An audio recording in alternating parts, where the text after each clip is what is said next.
the land and other issues.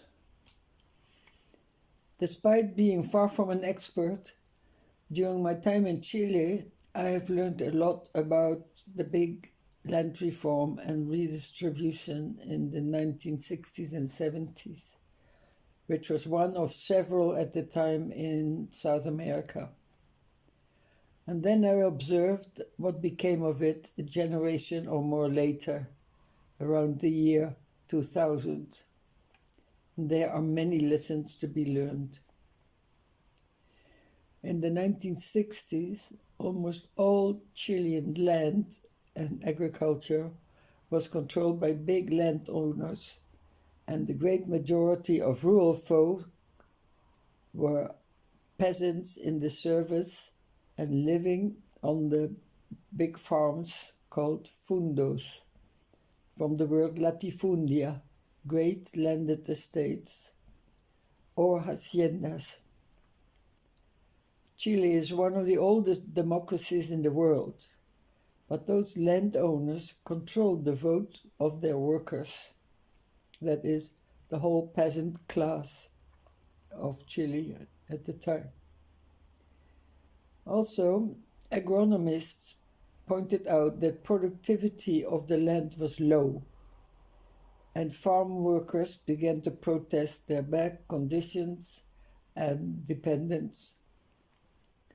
Right, center, and left parties then agreed that the fundo system had to be replaced by equitable land tenure and increased productivity by a great number of small units.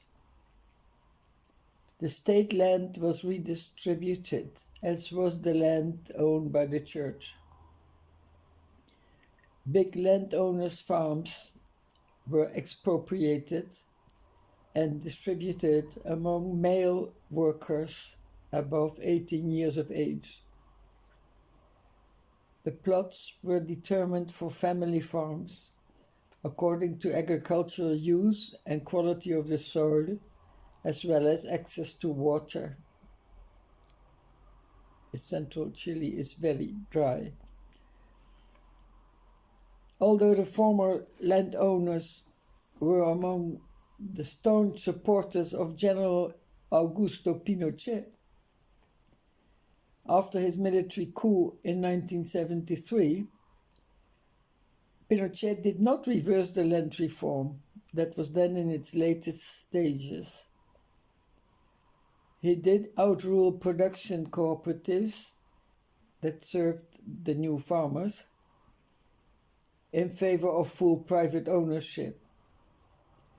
He also changed the system of water rights, but he obviously agreed with redistribution of all the land and had no problem with expropriation without financial compensation. The valley where I lived in central Chile had fertile land and was irrigated by a sophisticated system that dated back from the pre-colonial Inca times.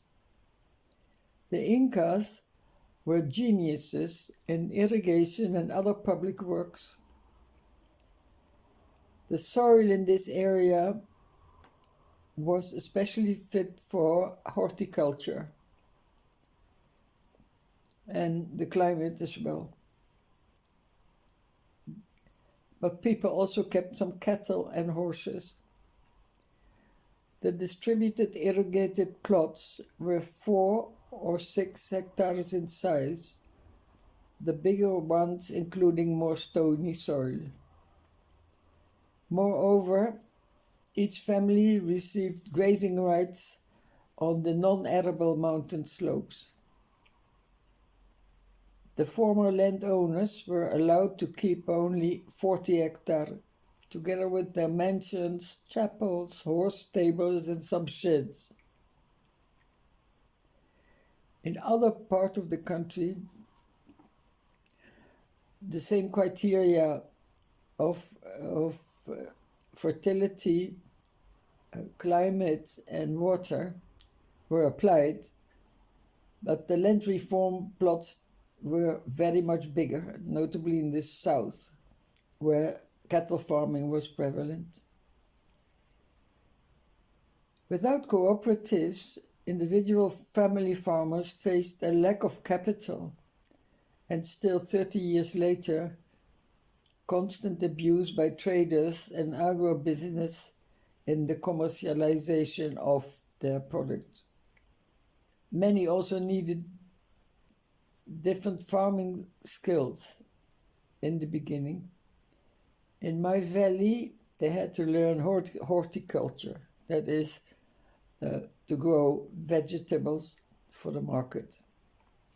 In South Africa, I spent some time on the flagship land restitution of the Makoba people in East Griqualand, as well as with commercial farmers who have farms of the size of Latin American pre-reform haciendas, and in the overpopulated, badly eroded former Transkei, where my son did research in 2003 and 2004.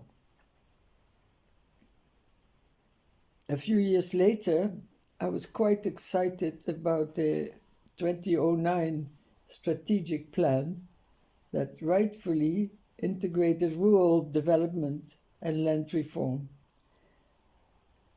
and proposed the creation of promising agri-villages. If those had been created in Chile, a lot of the later problems for family farms might have been avoided. But again, South African land reform stalled, and who knows where this promising plan is collected dust now. Similarly, I studied the National Development Plan, where I found several proposals I could relate to and considered promising. But I haven't heard from them since. Other big priorities, such as the NHI, do at some point receive the attention they badly need, but it seems to take ages before things become reality. Another issue I've been trying to understand and follow is that of labor relations in the informal sector, and things like the abuse by outsourcing to informal firms by companies from the formal sector.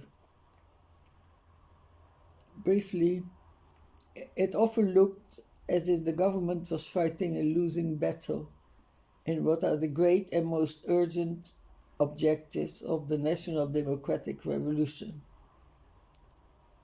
Perhaps that's what some people mean when they say there is a dysfunctional government.